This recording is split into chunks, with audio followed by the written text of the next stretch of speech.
মুন্সিগঞ্জের জগন্নাথপুরের মাইনুদ্দিন হেতে তার মাইয়ারে স্কুলে ভর্তি করতে গেছে।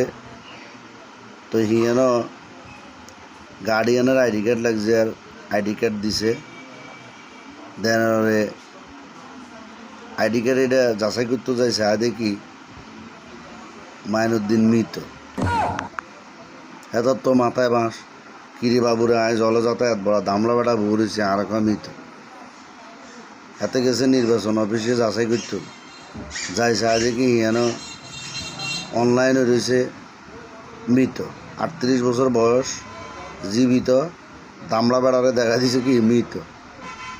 এখন সিস্টেম হয়েছে সে যে জীবিত আছে এটা নিশ্চিত করার জন্য তাকে লিখিতভাবে আবেদন করতে হবে নির্বাচন অফিসে। তো হাতে কিরব আর লিখিতভাবে আবেদন করি সে যে জীবিত আছে এটা নিশ্চিত করিয়া আসে। ओ भाई मारो मुझे, मारो मारो मुझे, मारो मारो नहीं, ये मजाक हो रहा है।